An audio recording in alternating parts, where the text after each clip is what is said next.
எங்கே பாரதம் நேயர்களுக்கு வணக்கம். இந்து மகாசமுத்திரம் எபிசோட் நம்பர் 7க்கு வந்திருக்கோம். லாஸ்ட் எபிசோட் பார்க்கல அப்படின்னா கண்டிப்பா பாருங்க. ஏன்னா அது ரொம்ப முக்கியமான எபிசோடுன்னு நான் கருதுறேன். கொலோனியல் அப்படின்ற ஆளுங்க இங்க வந்து படையெடுத்து வந்தாங்க இல்லையா, அவங்களோட மனநிலை எப்படி இருக்கு அப்படின்றத ஒரு விவாதம் பண்ணியிருக்கோம். அதுக்கு தொடர்ச்சியா இன்னைக்கு மறுபடியும் டெல்லியிலேருந்து S Chandrasekaran sir, trade policy analyst, நம்ம கூட கலந்துக்கிறாரு. ஒரு ரொம்ப இம்பார்ட்டண்ட்டான ஒரு டாபிக் பேசுறதுக்கு தான். அது எது அப்படின்றது நீங்களே சொல்லுங்க சார். கண்டிப்பா அது எல்லாருக்கும் யூஸ்ஃபுல்லா இருக்கும்னு நினைக்கிறேன். மறுபடியும் வி வெல்கம் யூ டு எங்கே பாரதம் இந்து மகாசமுத்திரம். நமஸ்காரம் பரத்வாஜ், உங்க நேயர்களுக்கும் என்னுடைய நமஸ்காரங்கள். நம்ம இன்னைக்கு காமர்ஸ், சிவிலைசேஷன் அண்ட் கிறிஸ்டியானிட்டி மூணுத்தையும் பத்தி நம்ம பேச போறோம். காமர்ஸ், சிவிலைசேஷன், கிறிஸ்டியானிட்டி, இந்த மூணுத்தையும் நம்ம பேச போறோம். எல்லாருக்குமே இப்போ வந்து எப்படி இருக்கும்னா, இது மூணுத்துக்கும் என்ன லிங்க் இருக்கு அப்படின்னு தான் எனக்கே அப்படிதான் இருக்கு. ஸோ சொல்லுங்க சார். வெஸ்ட் இண்டீஸ்ல இருந்து வந்த ஒரு 3-4 இந்தியன் ஆரிஜின் கிரிக்கெட் பிளேயர் சொல்லுங்களேன். சிவநரேன் சந்திரபால், காளிச்சரண், அவ்வளவுதான் சார் எனக்கு தெரியும். டக்குன்னு ஞாபகம் வர மாட்டேங்கிறது. சவுத் ஆப்பிரிக்கால இருந்து 2019 ஒரு பையன் செலக்ட் ஆனான்.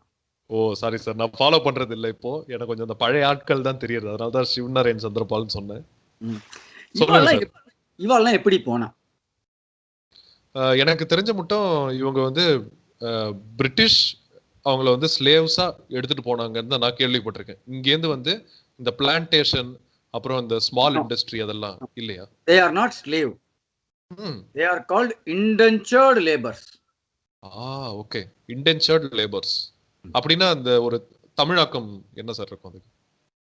தமிழாக்கம் அப்படின்னா ஒரு வாலண்டரியா கான்ட்ராக்ட் பண்ணி அவங்கள வர்த்தகத்துக்காக அழைத்து சென்ற லேபர்கள். ஓகே, சோ ஒரு ட்ரேடுக்காக தான். இன்னொரு பேரு இங்கிலீஷ் கொடுத்த பேரு கூலி ட்ரேட் அப்படின்னு பேரு. ஓகே, கூலி ட்ரேட். ஓகே, கூலி தொழிலாளர்கள். திருப்பி நம்ம வந்து ஃபால் ஆஃப் கான்ஸ்டான்டினோபிளுக்கு நம்ம போயாகணும். சூப்பர். 1492 இல்ல சார்? இல்ல, 1453. 1453. ஓகே. 1454ல நிக்கோலஸ் 5 அப்படிங்கிற ஒரு போப், அவர் வந்து போர்ச்சுகீஸுக்கு வெஸ்ட் ஆப்பிரிக்கன் கோஸ்ட்ல ட்ரேடு பண்ணலாம் அப்படிங்கிற ஒரு உரிமையை தருகிறார். ஸ்பெயின் நம்ம பார்த்தோம் சார், அந்த ஸ்பெயின் வந்து அந்த கேப்பே வெர்டேக்கு வெஸ்ட் எடுத்துக்கறாங்க. அதுக்கு ஈஸ்ட் அது வந்து 1492. அதுக்கு முன்னாடியே நடக்குது. போன பிறகு அது. ஓகே. இப்ப ஒட்டமன் எம்பயர் விழுந்துருத்து. வெஸ்டர்ன் யூரோப்ப ஒரு ஃபோர்ட்ரஸ் மாதிரி காப்பாத்தி ஆகணும். வெஸ்டர்ன் யூரோப்பை ஒரு கன்சாலிடேஷன் பண்ணி ஆகணும். ஆர்த்தடாக்ஸி ஹஸ் மூவ் டுவார்ட்ஸ் கான்ஸ்டான்டினோபிள்ல இருந்து மூவ் டுவார்ட்ஸ் ரஷ்யா. வெஸ்டர்ன் யூரோப்பை கன்சாலிடேட் பண்ணி பொசிஷன் பண்ணி ஆகணும். ஓகே, சோ இப்போ போப் வந்து இந்த நிக்கோலஸ் 5 அப்படின்ற போப் வந்து வெஸ்ட் கோஸ்ட் ஆஃப் ஆப்பிரிக்கால வந்து போர்ச்சுகீஸ்க்கு நீங்க இங்க ட்ரேட் பண்ணலாம் ஒரு உரிமையை தருகிறார். ஓகே, இந்த உரிமை அப்படிங்கிறது எல்லா பொருட்களுக்கும் ட்ரேடு பண்றதுக்கான உரிமை. ஓகே, எல்லா பொருட்கள் அப்படின்னா தங்கம், வெள்ளி, அரிசி, கோதுமை, பழங்கள், உப்பு, மனிதன் கூட. ஒரு man as a commodity, man as a cargo, man as a commodity, man as an asset. ஒரு இப்ப கூட சொல்றாங்களே சார், ஹியூமன் ரிசோர்ஸ் அப்படின்னு, அப்படி சொல்லலாமா? அது சொல்லலாம். ஹியூமன் ரிசோர்ஸ் அப்படிங்கிறது மச் சாஃப்டர் டர்ம். நம்ம யூஸ் பண்றது ஹியூமன் அஸ் அ கார்கோ. ஒரு ஆடு மாடு எப்படி வந்து ஒரு லாரியில அடைச்சிட்டு பொள்ளாச்சி சந்தைக்கு போகுதோ, அந்த மாதிரி மனிதர்களையும் கப்பலில் அடைத்து ஷிப்ல ஒரு இடத்துல against their will, with their will அப்படின்னு சொல்லலாம். அகைன்ஸ்ட் their will தான் மேக்சிமம். இப்ப இது வந்து 1454ல நடக்கிற ஒரு மிகப்பெரிய ஈவெண்ட். இந்த ஈவெண்ட்டுக்கு அப்புறம் நம்ம பார்த்தோம் 1492 கொலம்பஸ் வந்து அமெரிக்காவை கண்டுபிடிக்கிறார். அமெரிக்காவுக்கு போய் சேர்றாரு. அதை வந்து இந்த மாதிரி ஒன்று இருக்கு அப்படின்னு சொல்லிட்டு அங்க உள்ள ஸ்பெயின், போர்ச்சுகல் மன்னர்களுக்கு தெரியப்படுது. அப்ப அங்க பிளான்டேஷன் செய்யறதுக்கான ஒரு மிகப்பெரிய ஒரு ஆப்பர்ச்சுனிட்டியை இவங்க ஐடென்டிஃபை பண்றாங்க. பிளான்டேஷன் அதாவது பிளான்டேஷன்னா சிம்பிளா சொல்லணும்னா ஒரு மாஸ் அக்ரிகல்ச்சர்னு சொல்லலாமா சார்? மாஸ் அக்ரிகல்ச்சர், ஒரு சுகர் பிளான்டேஷன், ஒரு டீ கார்டன், ஒரு சுகர் கார்டன், ஒரு காஃபி கார்டன், இந்த மாதிரியான காட்டன் கார்டன் அப்படிங்கிற ஒரு காட்டன் பிளான்டேஷன் அப்படிங்கிற ஒரு கான்செப்ட் ஒன்று உருவாகுது. ஓகே, உருவாகிறதுக்கான வாய்ப்புகளும் இருந்தது, உருவாகிறது. ஓகே, அப்ப அங்க பிளான்டேஷன்ல வேலை பண்றதுக்கு லேபர்ஸ் நிறைய வேணும். லேபர் எங்கேருந்து கிடைப்பாங்க அப்படின்னு பார்த்தா ஆப்பிரிக்கால இருந்து கிடைப்பாங்க. ஓகே, எங்க அமெரிக்காக்கு கூட்டிட்டு போறதுக்கு. ஸோ ஆல்ரெடி போப் வந்து வெஸ்ட் கோஸ்ட் ஆஃப் ஆப்பிரிக்கால ட்ரேடு பண்ணலாம்னு சொல்லியாச்சு. யூரோப்ல இருந்து Iberian peninsula, Spain and Portugal இருக்கிற ஐபீரியன் பெனின்சுலா இருந்து கப்பல் போறது, போய் அங்க ஆப்பிரிக்கர்களுக்கு தேவையான பொருட்கள், என்ன பொருட்கள் அப்ப கொடுத்தாங்க அப்படின்னா போருக்கு தேவையான கருவிகளை கொடுத்தாங்க. போருக்கு தேவையான கருவிகள்னா வெப்பன்ஸ், கன் பவுடர், கத்தி, கன் பவுடர், வால், ஈட்டி, இந்த மாதிரியானது.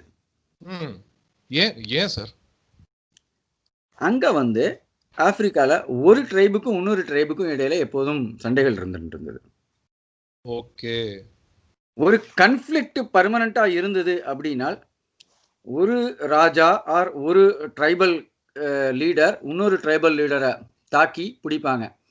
அந்த ட்ரைபல் தோத்து போன ட்ரைபல் மக்களையும் அல்லது அவனுடைய படைகளையும் அடிமையாக்கலாம்.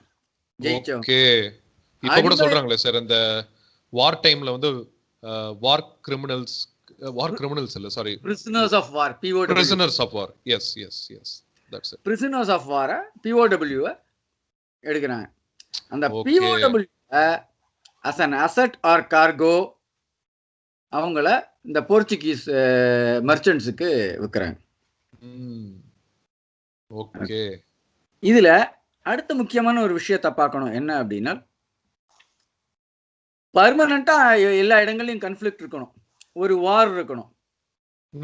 அப்பதான் பர்மனண்டான லேபர்ஸ் அவங்களுக்கு கிடைப்பாங்க. ஆமா சார். அந்த பர்மனண்டான சிச்சுவேஷனுக்கு ஏத்த மாதிரி பல நிகழ்வுகளை இவங்க கிரியேட் பண்றாங்க. அங்க ஒருத்தருக்கு இடையில சண்டைகளை கிரியேட் பண்றது, ஒரு கான்ஃப்ளிக்டை உருவாக்குறது, இந்த மாதிரி விஷயங்களை. இப்பவும் நடக்கிற மாதிரி இருக்கே சார். அது வந்து காலங்காலமா நடந்துட்டு இருக்கு, இப்பயும் நடந்துட்டு இருக்கு. வெஸ்ட் ஆப்பிரிக்கன் கோஸ்ட்ல இதெல்லாம் கிரியேட் பண்றாங்க.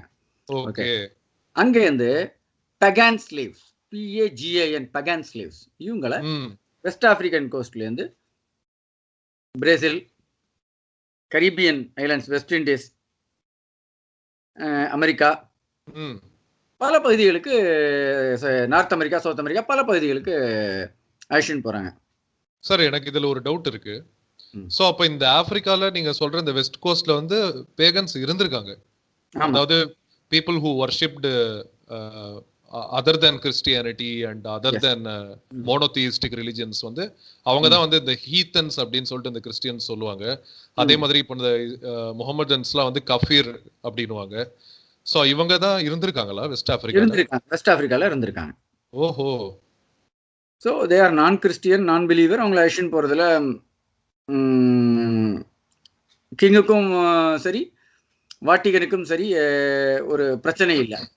ஸோ அவங்கள அழைச்சிட்டு போய் பிளான்டேஷனை ஸ்டார்ட் பண்றாங்க. Okay, this was the foundation for the slave trade, which is famously called trans Atlantic slave trade. இது மூலியமா மினிமம் எஸ்டிமேட்டட் நம்பர் வந்து 12 மில்லியன் பீப்புளை இந்த மாதிரி டிரான்ஸ்போர்ட் பண்ணியிருக்காங்க. 12 மில்லியன் பீப்புள் அந்த டைம்ல வந்து ரொம்பவே அதிகம் தான் 1 அப்படின்னு கோடியே நினைக்கிறேன். 20 லட்சம் மக்கள். That is a big number. இது வந்து மினிமம். இது மேல இது சில வரலாற்று ஆய்வாளர்கள் இது 300 மில்லியன் கூட போயிருக்கும் அப்படிங்கிறாங்க. இதுதான் வந்து ஆப்பிரிக்கன் கான்டினென்ட் இன்னைக்கு டீபாப்புலேட்டடா இருக்கிறதுக்கு ஒண்ணாத காரணம் அப்படின்னு சொல்றாங்க. அதனாலதான் போப் ஜான் பால் II 1985 வருஷம் கேமரூன் தௌலால போயிட்டு ஒரு வருத்தம் தெரிவிக்கிறார். இந்த டிரான்ஸ் அட்லாண்டிக் ட்ரேடு நடந்ததுக்கான ஒரு வருத்தத்தை அவர் அங்க தெரிவிக்கிறார். அதே மாதிரி கொலம்பியால போயிட்டு போப் பிரான்சிஸும் ஒரு வருத்தம் தெரிவிக்கிறார். ஓகே, நாங்க ஹிஸ்டாரிக்கல் மிஸ்டேக்ஸ் எல்லாம் வந்து நாங்க நடந்திருக்கு அப்படிங்கிறதுனால, ஹிஸ்டாரிக்கல் மிஸ்டேக்ஸ் நடந்திருக்கு அப்படிங்கிறதுனால கொஞ்சம் மூவ் ஆகி போவோம். பிளான்டேஷன் ட்ரேடுக்கு போன இந்த லேபர்ஸ் பர்பெக்சுவல் ஸ்லேவரியில இருக்காங்க. அந்த பிளான்டேஷன் ஓனர் ஒரு மாட மாளிகை கூட கோபுரம் தான் ஒரு பங்களால வாழறான். கால் நகத்தை வெட்டி விடுறதுக்கு ஒரு லேபர் ஆர் ஒரு டொமஸ்டிக் சர்வெண்ட் அண்ட் தன்னுடைய மித்த வேலைகள் எல்லாத்தையும் பார்க்கறதுக்கு ஒரு டொமஸ்டிக் சர்வெண்ட். இந்த மாதிரி ஒரு குட்டி ராஜாவா அவங்க வாழ்ந்திருக்காங்க. இந்த ட்ரேடு எப்படி ஒரு ஸ்ட்ரக்சர்டா நடந்திருக்கு. இந்த ட்ரேடு இங்கிலீஷ் விஷன்ல பார்ப்போம். ஏன்னா நம்ம வந்து இந்தியா பாரதத்திலேருந்து பார்க்குறோம். நம்மளை வந்து 400 வருடங்கள் 200 சொல்லல 400 வருடங்கள் ஆண்ட பிரிட்டிஷர்ஸ் எப்படி பார்ப்போம். லிவர்பூல் பிரிஸ்டல் 2 நகரங்கள் ஷிப்பு போச்சு. அது ஸ்லேவ் கோஸ்ட்டுக்கு போச்சு. ஸ்லேவ் கோஸ்ட்னா என்ன? West African cost. ஓ, அதுக்கு பேரே வந்து ஸ்லேவ் கோஸ்ட்னு வச்சிருக்காங்க. எஸ், இப்பதான் நம்ம வந்து வெஸ்ட் ஆப்பிரிக்கன் கோஸ்ட் நம்ம சொல்லிட்டு இருக்கோம். ஓகே ஓகே, அந்த ஸ்லேவ் கோஸ்ட்டுக்கு போறது. ஸோ ஒரு ஏஜென்ட் லிவர்பூல்லையும் பிரிஸ்டல்லையும் அவங்க வந்து ஷிப்பிங் கம்பெனியோடையும் கேப்டனோடையும் செயிலர்ஸோடையும் கோஆர்டினேட் பண்ணுவாங்க. ஓகே, அந்த லிவர்பூல் பிரிஸ்டல்ல மெட்டீரியல்ஸ் ஆப்பிரிக்கன்ஸ்க்காக சப்ளை ஆகும். அந்த கப்பல் ஸ்லேவ் கோஸ்ட்டுக்கு வரும். அங்கே உள்ள ஒரு ஏஜென்ட் மூலியமாக அங்கே உள்ள லோக்கல் கிங்கோட கோஆர்டினேட் பண்ணி ஸ்லேவ்ஸை அங்கே எவ்ரி 10 to 15 கிலோமீட்டருக்கு ஒரு இடத்துல ஒரு ட்ரேடிங் போஸ்ட் மாதிரி இருக்கும். இப்போ நீங்கள் ட்ராங்கோபார் போயிருக்கீங்களா? தரங்கம்பாடி. ஆமாம் சார், கேள்விப்பட்டிருக்கேன். நான் போனதில்லை. அங்கே ட்ராங்கோபார்லேயோ அல்லது பட்டுக்கோட்டைக்கு பக்கத்தில் இருக்க மனோராலேயோ பார்த்தீங்கன்னா ஒரு சின்ன கோட்டை மாதிரி இருக்கும் கடலுக்கு பக்கத்தில். அது வந்து டேனிஷ் கட்டின கோட்டை. ஓகே, தரங்கம்பாடியில் இந்த அதே மாதிரியான கோட்டைகள் அங்கே நிறைய இருந்தது. அந்த மாதிரியான கோட்டைகளை கொண்டு வந்து இந்த ஸ்லேவ் நீக்ரோவை ஆப்பிரிக்க மக்களை அடைச்சி வச்சிருவாங்க. ஒரு ஜெயில் மாதிரி இந்த கம்பியெல்லாம் கட்டி.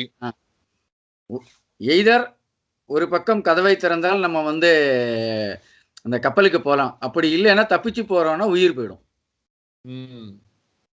ஓகே, இந்த கப்பல் வந்து நிற்கும். அந்த ஏஜென்ட் கோஆர்டினேட் பண்ணி அங்கே வச்சுட்டு இருக்கிற அடிமைகளை அந்த கப்பல்ல ஏற்றி அழிச்சுன்னு போவாங்க. அந்த கப்பல்ல ஏற்றி கூட்டு போவாங்களா? அதான் அங்கேருந்து வர பிரிஸ்டல் அண்ட் லிவர்பூல்ல இருந்து வந்து மெட்டீரியல் வருது, கத்தி, ஆயுதங்கள், மிச்ச பொருட்கள். அதுக்கு எக்ஸ்சேஞ்சா தானே கூட்டின்னு போறாங்க. இதுல இந்த பெர்பெச்சுவல் வார்க்கு அவங்க ஃபண்ட் பண்ணி அது மூலமா வர இந்த பிரிசனர்ஸ் ஆஃப் வாரை வந்து ஸ்லேவர்ஸா இது ஒரு ஆர்டிஃபிஷியல், கம்ப்ளீட்லி ஆர்டிஃபிஷியல் செட்டப்பா பண்ணிருக்காங்க. It is a triangle trade. Europe, Africa, America. இந்த பேசேஜ் இந்த அட்லாண்டிக் வந்து ஒன்று டிரான்ஸ் அட்லாண்டிக் ஸ்லேவ் ட்ரேடுமாங்க, அப்படி இல்லைன்னா மிடில் பேசேஜ் அப்படிம்பாங்க. இதுல கப்பல்ல 600 பேர் மட்டும் அடிமைகளை அழிச்சுன்னு போயிருக்காங்க. ஒரு ஷிப்லயே 600 பேர். அப்ப 600 பேர்னா அவங்க எப்படி வந்து மேனேஜ் பண்ணியிருப்பாங்கன்னா, ஒரு காஃபின் இருக்குல்ல அந்த அளவுக்கு தான் ஸ்பேஸ் தருவாங்க ஒருத்தருக்கு. ஓ எப்படி வந்து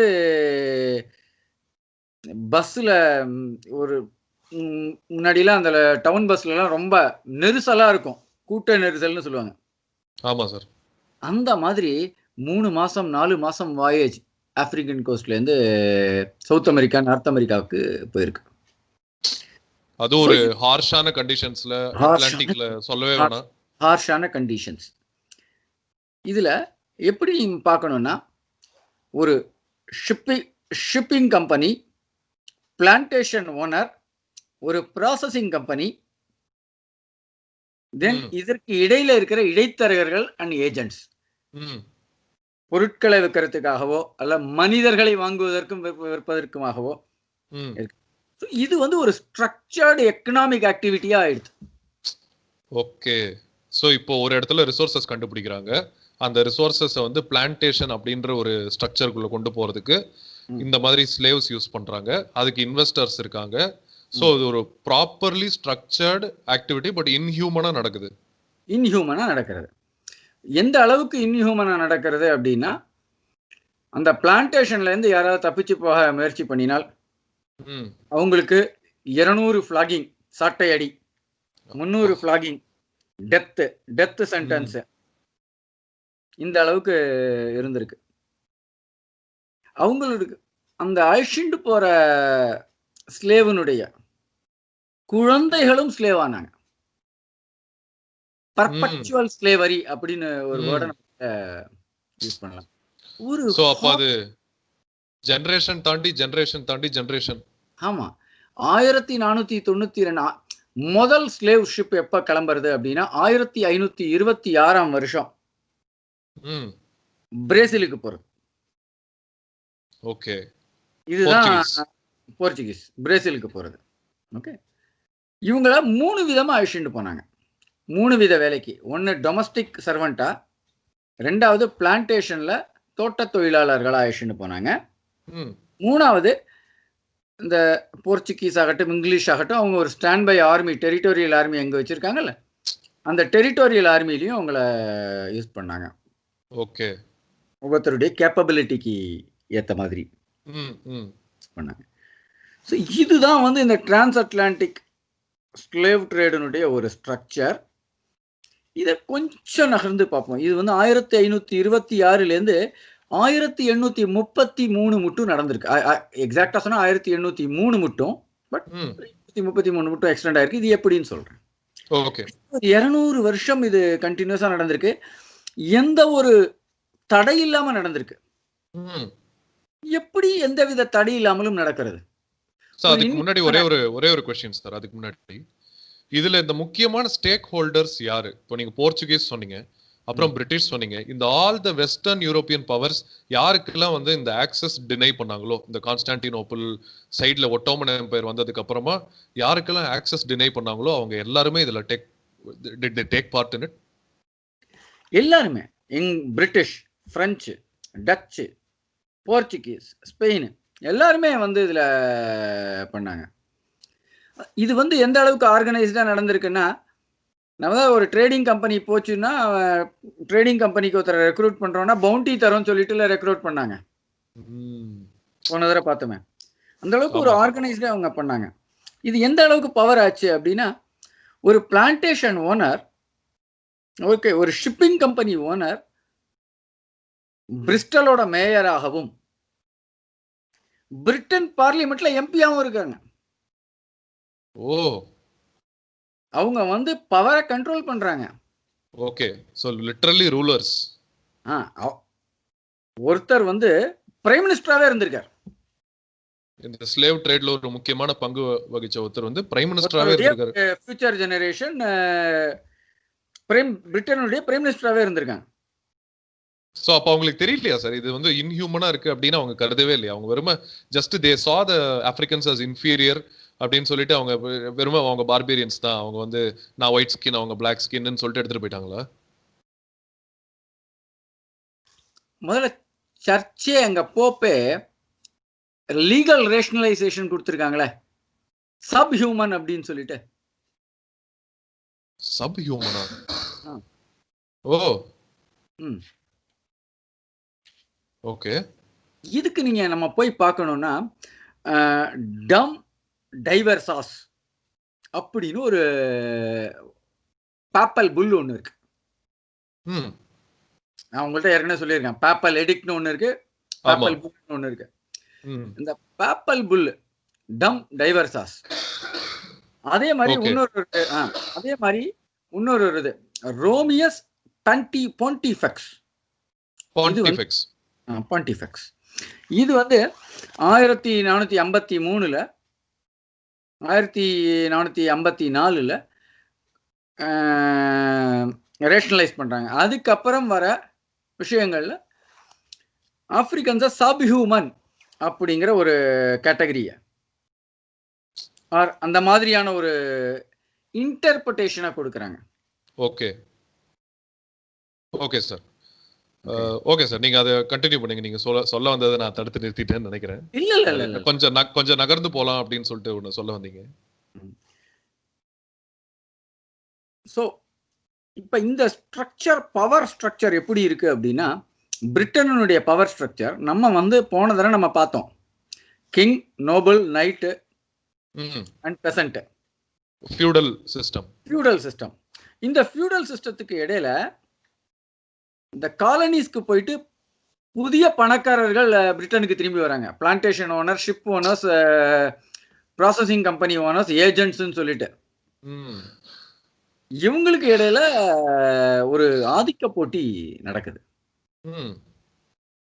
ஓகே, ஆதிக்க போட்டி நடக்குது அப்படின்னா எந்த அளவுக்கு அப்படின்னா, உங்களுக்கு நான் ஒரு தடவை சொன்னேன், ஈஸ்ட் இந்தியா கம்பெனியினுடைய ஆர்மி வந்து 4 லட்சம் பேர் இந்தியாவில் அண்ட் அவங்கள்ட்ட இருந்தது. ஆனால் குயின் கிட்ட 2 லட்சம் பேர் தான் இருந்தாங்க. ஆமாம் சார். ஸோ நீங்கள் ஸ்டாண்டிங் ஆர்மியே வந்து லிட்ரலி ரொம்ப கம்மியாக இருக்கு. ஸோ பொலிட்டிக்கல் பவரை சேலஞ்ச் பண்ணக்கூடிய அளவுக்கு, அது கிங்கனுடைய பவர், குயினுடைய பவரை சேலஞ்ச் பண்ணக்கூடிய அளவுக்கு காலனியில் இருந்த முதலாளிகள், அங்க இருந்தவங்க பவர்ஃபுல்லா இருந்திருக்காங்க. ஸோ இந்த பிளான்டேஷன்ல இருந்தவங்க பவர்ஃபுல்லா இருந்திருக்காங்க. அடுத்தது சர்ச்சுக்கும் இதில் நிறைய வருமானம் இருந்திருக்கு. ப்ரஸ்டலைசேஷன் பண்ணலாம், மோர் பீப்புள் ஆர் எவாங்கலைஸ்ட். அப்ப உங்களுக்கும் வருமானம் வருது. ஓகே. அடுத்தது மாஸ்டர் சர்வெண்ட் ரிலேஷன்ஷிப்பை கிரியேட் பண்றதுக்கும் இந்த இன்ஸ்டிடியூஷன் உதவி இருக்கு. ஸோ இந்த டிரான்ஸ் அட்லாண்டிக் ஸ்லேவ் ட்ரேட் ஒரு இன்ஸ்டிடியூஷனலி 400 வருஷம் ஒரு பவர் ஸ்ட்ரக்சர்ல இயங்கியிருக்கு. ஓகே. ஸோ இந்த சர்ச்சுக்கு வந்து உங்களுக்கு ஒரு அட்வான்டேஜ் இருக்குன்னு சொன்னீங்களா? அப்போ இந்த பேகன்ஸ் எல்லாரையுமே அவங்க கன்வெர்ட் பண்ணியிருக்காங்களா சார்? ப்ராசலிட்டைஸ் பண்ணி என்டையர் பீப்புள் கன்வெர்ட் பண்ணியிருக்காங்க. அந்த கன்வெர்ட் ஆகல அப்படின்னா இன்னைக்கு சவுத் அமெரிக்கா ஆகட்டும், நார்த் அமெரிக்கா ஆகட்டும், அங்க உள்ள ஜமைக்கா, கரிபியன் எல்லா தீவுகளுக்கும் போங்க, என்ன ரிலீஜன் இருக்கு? கிறிஸ்டியானிட்டி தான் இருக்கு. ஆமா சார். எப்படி?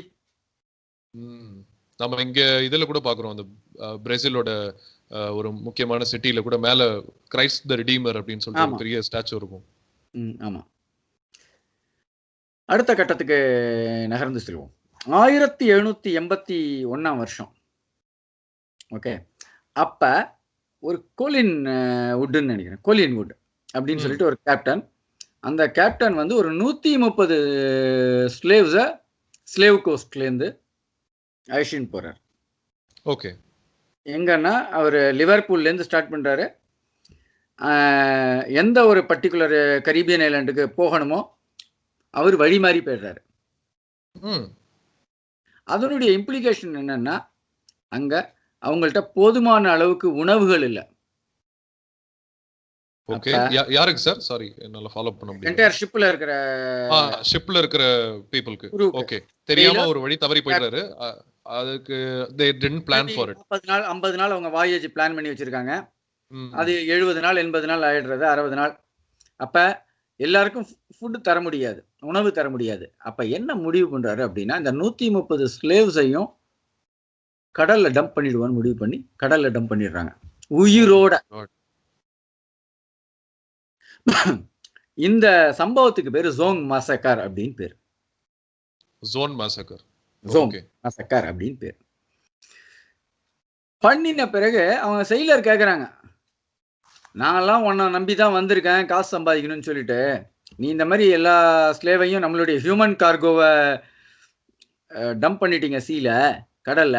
ஸோ அப்போ நம்ம எப்படி காசு சம்பாதிக்கிறது? நம்ம யாருக்கு கார்கோ டெலிவர் பண்ணணுமோ, ஹியூமன் கார்கோ யாருக்கு டெலிவர் பண்ணுமோ காசு தர மாட்டேன். இல்ல இன்சூரன்ஸ் கம்பெனி நம்மளுக்கு இன்சூரன்ஸ் கொடுத்துருவான் கார்கோக்கு அப்படின்னு சொன்னாங்க. இன்சூரன்ஸா? அதான் நான் சொன்னேன்ல, ரொம்ப ஸ்ட்ரக்சர்டா நடக்குதுன்னு ட்ரேடு.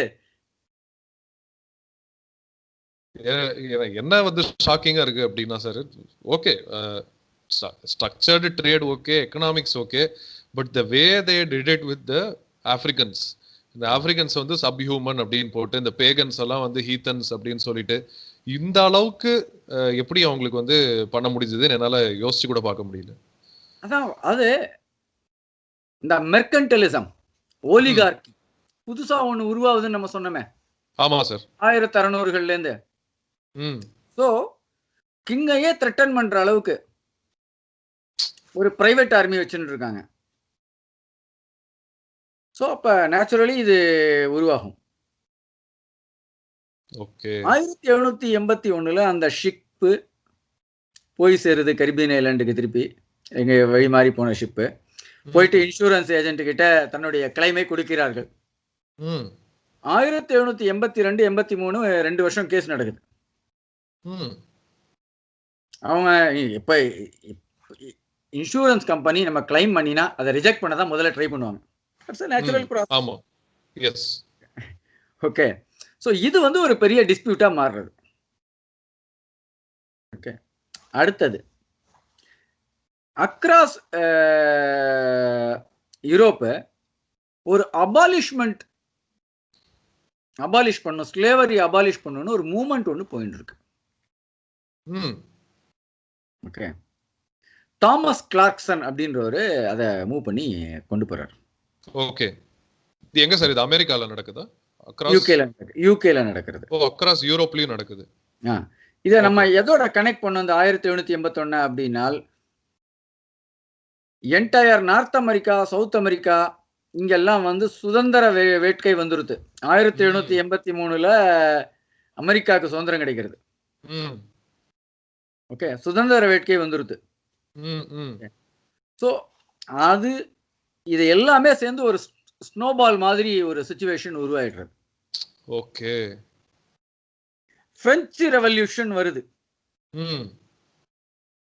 லிபர்ட்டி அப்படிங்கிற ஒரு கான்செப்ட் பிரெஞ்சு ரெவல்யூஷன் மூலியமா வருது. ஆமா சார். இது வந்து அகைன்ஸ்ட் தி அரிஸ்டோக்ரசி இல்லையா? ஆமா. தி நோபல் கிளாஸ். சோ அந்த லிபர்ட்டி அப்படிங்கிற கான்செப்ட் ஒரு புதிய உத்வேகத்தோட உள்ள வருது யூரோப்புக்குள்ள. போன எபிசோட்ல கூட நீங்க கேட்டிருந்தீங்க sir, liberty from what and from whom. I think நவ it is very clear. So liberty அப்படிங்கிறது ஒரு புதிய உத்வேகத்தோட வரும்போது, எக்ஸிஸ்டிங் கிங் அரிஸ்டோக்ரசியும் புதிய பணக்காரர்களான பிளான்டேஷன் ஓனர், ஷிப் ஓனர் இவங்களுக்கும் இடையில ஒரு அண்டர்ஸ்டாண்டிங் ஒன்று வருது. எப்படி அண்டர்ஸ்டாண்டிங் வருது அப்படின்னா, ஒரு பக்கம் பிரிட்டிஷ்ல ஆர் இந்த யூரோப்பியன் கண்ட்ரீஸ்ல உள்ள ராஜாக்களினுடைய ஜெனரல்கள் சொல்றாங்க, நம்ம ஸ்லேவா யூஸ் பண்றவங்கள நம்ம ஆர்மிலையும் வச்சுட்டு இருக்கோம். இந்த பெரிய பெரிய ஈஸ்ட் இந்தியா கம்பெனி இந்த மாதிரி இருக்கிற ஆர்கனைசேஷனுடைய ஆர்மியினுடைய சைஸ் வந்து ரொம்ப பெருசா இருக்கு. ஸோ இம்மீடியட்டா இந்த ஸ்லேவ் ட்ரேடை நம்ம வந்து பேன் பண்ணக்கூடாது, கொஞ்சம் டைம் கொடுக்கணும் அப்படிங்கிற குரல்கள் 1790 1800 இடையில ஒலிக்கிறது. ஓகே. ஸோ அவங்க வந்து என்னதான் அபாலிஷ் பண்ணணும்னு ஒரு உத்வேகம் ஒன்று வந்தாலும் அதை எப்படியெல்லாம் தள்ளி போடலான்னு தான் பாக்குறாங்க அப்போ. ஆமா. ஏன்னா நம்ம ஒரு பிளான்டேஷன் ஒன்று வச்சிருக்காங்க இவங்க. ஒரு லெட்டஸே ஜமைக்கால ஒரு பிளான்டேஷன் இருக்கு, ஒருத்தர்கிட்ட 500 ஏக்கர் இருக்கு. அந்த 500 ஏக்கர்ல வேலை செய்யறதுக்கு அவங்களுக்கு 300 தோட்ட தொழிலாளர்கள் வேணும் அப்படின்னால் திடீர்னு இந்த ஸ்லேவ்ஸை அபாலிஷ் பண்ணிட்டால் புதிய லேபர் மார்க்கெட் உருவாகும். ஆமா, புதுசான காம்படிஷன் உருவாகும். ஓகே, ஸோ அது அவங்களுடைய தொழிலுக்கு பாதிப்புகளை கொடுக்கறதுக்கான வாய்ப்புகள் நிறைய இருக்கு. கண்டிப்பா சார். அடுத்த ரொம்ப முக்கியமான விஷயம், இந்த ஸ்லேவ் ட்ரேட்ல இருக்கிற முதலாளிகள் இவங்க தான் ரூலை செட் பண்றது. ஏன்னா பார்லிமெண்ட் ஆகட்டும், மிச்ச இடங்களாகட்டும், ஒண்ணு ரூல் எதுல செட் பண்றாங்க? இங்கிலீஷ்ல செட் பண்றாங்க. அந்த ரூலை ஃபாலோ பண்ண வேண்டிய சப்ஜெக்ட் ஆர் சப் ஹியூமன் இவங்க பிரகாரம் இவங்களுக்கு அந்த இங்கிலீஷ் தெரியாது, அந்த லாங்குவேஜ் தெரியாது, எழுத படிக்க தெரியாது. எழுத படிக்க தெரியாது அப்படிங்கும்போது எந்த ஒரு கோர்ட் கேஸ் வந்தாலும் அந்த ஓனருக்கு அகைன்ஸ்டா இவங்களால எந்த ஒரு விஷயத்தையும் கோர்ட்ல சப்மிட் பண்ண முடியாது. ஸோ எல்லா தடவையும் இந்த ஓனர் தான் கேஸை ஜெயிப்பேன். ஸோ அப்போ அந்த ஸ்லேவ் ஆர் சப் ஹியூமன் அப்படின்னு சொல்லப்படுற மக்கள் தோத்து போயிடுவாங்க. ஸோ இந்த மாதிரியான ஒரு சிச்சுவேஷன் ஓடிட்டு இருக்கு. 1803 ஸ்லேவரியை அபாலிஷ் பண்றேன், ஸ்லேவ் ட்ரேடை அபாலிஷ் பண்றேன் அப்படின்னு பிரிட்டன் சொல்றது. நான் சொன்னேன் ஸ்லேவ் ட்ரேடை அபாலிஷ் பண்றேன்னு சொல்லிட்டோம். ஸ்லேவ் ட்ரேடை அபாலிஷ் பண்றாங்க. அப்போ அது ஸ்லேவரிக்கும் அதுக்கும் இது வித்தியாசம் இருக்கா சார்? நிச்சயம் இருக்கு. என்னன்னா ஸ்லேவ் ட்ரேட் அப்படின்னா ஹியூமனை வாங்க முடியாது, விற்க முடியாது. ஆனா நான் ஏற்கனவே ஒருத்தர டொமஸ்டிக் சர்வெண்டா ஸ்லேவா வச்சுட்டு இருக்கேன்ல, அசெட், அதை அப்படியே கண்டினியூ பண்ணலாம். அதை அப்படியே நான் மெயின்டைன் பண்ணிக்கலாம். அவனோட ஃபேமிலியில் அடுத்து வர பசங்க எல்லாரையும் அப்படியே நான் கண்டினியூ பண்ணிக்கலாம். ஆமா, ஓகே. இது புதுசா எதுவும் வாங்க வேணாம் அப்படின்ற மாதிரி இருக்கு. புதுசா எதுவும் வாங்க வேணாம், நான் அப்படியே கண்டினியூ பண்ணிக்கலாம். இது ஏன் அப்படி இந்த மாதிரியான ஒரு இது நடக்குது அப்படின்னா 1795 96 இந்த பிளான்டேஷன் ஓனர்ஸ் பிரிட்டன்ல ஒரு பெட்டிஷன் போடுறாங்க. என்ன பெட்டிஷன் போடுறாங்கன்னா, இந்த ஸ்லேவ்களுக்கு இடையில நிறைய மேரேஜ்களை என்கரேஜ் பண்ணணும் அப்படின்னு. ஓஹோ, வெரி நைஸ். ஏன்னா நம்பர் ஆஃப் ஒர்க்கர்ஸ் குறையிறாங்க. 100 ஸ்லேவ் இருந்தா ஒரு குழந்தைங்க தான் இருக்கு. ஸோ அதனால யூ ஹாவ் டு என்கரேஜ் அப்படின்னு சொல்லிட்டு. Just one thing I want to ask here. So இப்போ அமெரிக்காவில் பார்த்தீங்க அப்படின்னா நிறைய இந்த ரேசிசம் அப்படின்னு சொல்லிட்டு நிறைய சொல்லிட்டே இருப்பாங்க. பட் எல்லாருமே என்ன சொல்றாங்க அப்படின்னா அமெரிக்கன்ஸ் தான் இந்த ரேசிசம் பண்ணியிருக்காங்க, அமெரிக்கன்ஸ் தான் அந்த ஸ்லேவரி பண்ணியிருக்காங்கன்ற. ஆனால் நீங்கள் சொல்றதெல்லாம் பார்த்தா இது எல்லாமே அவுட் சைட் ஃபோர்ஸஸ் பண்ண மாதிரி இருக்கு. அது கரெக்டா? அது முக்கியமான விஷயம். 90% of the natives South America, North அமெரிக்கால இப்ப கிடையவே கிடையாது. Either war or Europeans or Africans Negroes அவங்க கேரி பண்ண டிசீஸ்னால entire native population wipe out ஆயிடுத்தாங்க. அப்ப அங்க இருக்கிறதே யூரோப்பியன்ஸ் தானே இருக்காங்க, யூரோப்பியன் டிசெண்டன்ட்ஸ் தானே இருக்காங்க. Correct sir.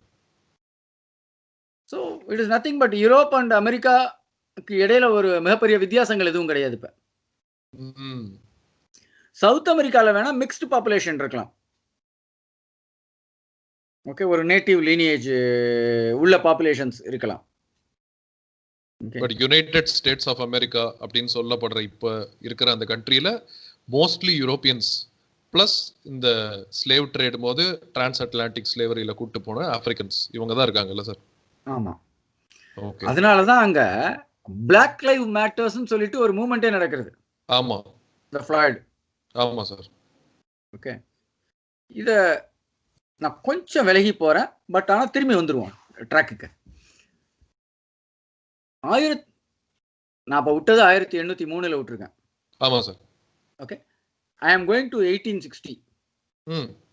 1860 ஆப்ரஹாம் லிங்கன் வந்து அவர் வந்து பிரசிடென்ட் ஆகிறதுக்கு கண்டெஸ்ட் பண்றாரு. சதர்ன் ஸ்டேட் அமெரிக்காவினுடைய யுனைடெட் ஸ்டேட்ஸ் ஆஃப் அமெரிக்காவினுடைய சதர்ன் ஸ்டேட்ல எங்கேயுமே அவருக்கு வந்து ஓட்டு கிடைக்கல. South Carolina, North Carolina, Mississippi, even மிசிசிப்பியில மிசிசிப்பி வார் அப்படின்னு சொல்லிட்டு ஒன்று கிரியேட் ஆச்சு. இதெல்லாம் அந்த கான்ஃபெடரேட் ஸ்டேட்ஸ் அப்படின்னுவாங்க சார். ஆமா. இந்த ஏரியாக்கள், இந்த சதர்ன் ஸ்டேட்ஸ் எல்லாத்துலயுமே பிளான்டேஷன் இருந்தது. அந்த காலத்துல காட்டன் பிளான்டேஷன் அங்க நிறைய இருந்தது மிசிசிப்பியில. சவுத் கரோலினா, நார்த் கரோலினா எல்லா இடத்துலயும். அப்ப அவங்களுக்கு அந்த ஸ்லேவ் லேபர் தேவைப்பட்டாங்க. இவர் ஆப்ரஹாம் லிங்கன் வந்தா ஸ்லேவரிய அவர் வந்து பேன் பண்ணுவாரு அப்படின்னு சொல்லிட்டு பயந்தாங்க. ஓகே. ஸோ அவர் வந்து interesting thing is a Republican.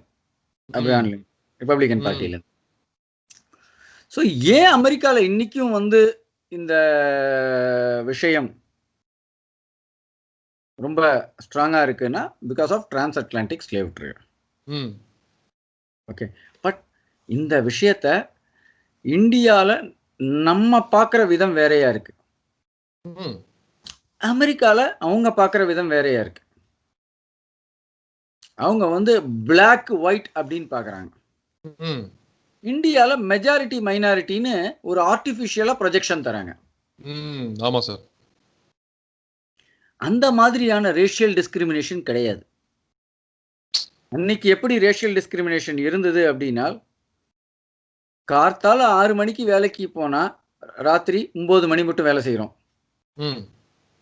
எந்தவித ஓய்வும் கிடையாது. ஏதான சின்ன தப்பு செஞ்சால் அதுக்கு சாட்டை அடி, டெத் பனிஷ்மெண்ட். எங்கேயும் தப்பிச்சு ஓடி போக முடியாது. இந்த மாதிரியான ஒரு சிச்சுவேஷன் இருந்தது. அதுக்கு ஒரு எக்ஸாம்பிள் சொல்றேன். 1770லயோ 80லயோ ஒரு அட்வர்டைஸ்மெண்ட். ஒரு டொமஸ்டிக் சர்வெண்ட் பிரிட்டன்ல அவனுடைய ஓனர்ட்ட தப்பிச்சு போயிட்டார். ஒரு நீக்ரோ. அந்த பர்டிகுலர் பர்சனை கண்டுபிடிச்சு கொடுக்கணும் அப்படின்னு சொல்லிட்டு யாராவது பார்த்தால் இந்த இடத்துக்கு இன்ஃபார்ம் பண்ணோம் அப்படின்னு சொல்லிட்டு ஒரு அட்வர்டைஸ்மெண்ட். அதை விட இவருக்கு யாராவது வெளியில தப்பிச்சு போறதுக்கு ஹெல்ப் பண்ணினால் அவங்களுக்கு பனிஷ்மெண்ட் கிடைக்கணும் லீகலி அனௌன்ஸ் ஆகுது. அதாவது அபெட்மென்ட் ஆஃப் எஸ்கேப் வேற இதுல. எஸ். அது வந்து persecution. That's totally a persecution. Yes. Okay. Nama again we will come back to 1803. So 1803 slavery trade abolish ஆகுது. ஆனா slavery abolish ஆகல. Okay. 1833 finally slavery abolish ஆகுது. Again இந்த abolishment movement இதெல்லாம் வந்து ஒரு ஃப்ரண்ட் எண்டுக்கு வருது. இப்ப வேற வழி இல்லையே இவங்களுக்கு. எப்படி இவங்க வந்து ஸ்லேவ் லேபர் இல்ல, பிளான்டேஷன் தொழில பண்ணி ஆகணும். ஆமா. என்ன செய்யறது அப்படின்னு சொல்லிட்டு தெரியாம இருக்காங்க. என்ன பண்ணிருப்பாங்க சொல்லுங்க பாப்போம். தெரியல சார். ஏன்னா இந்த டைம்ல வந்து இப்படி 1833ல வந்து ஸ்லேவரி அபாலிஷ் பண்ணிட்டாங்க அப்படின்னா பிளான்டேஷன்ஸ் இருந்திருக்கும். ஆனா அதுக்கு ஆள் இருந்திருக்க மாட்டாங்க. தெரியல எனக்கு அவங்க என்ன பண்ணிருப்பாங்கன்னு. சரி, இத வந்து நம்ம அடுத்த எபிசோட்ல நம்ம பார்ப்போம். ஓகே. வணக்கம் பரத்வாஜ், ரொம்ப நன்றி. ரொம்ப நன்றி சார்.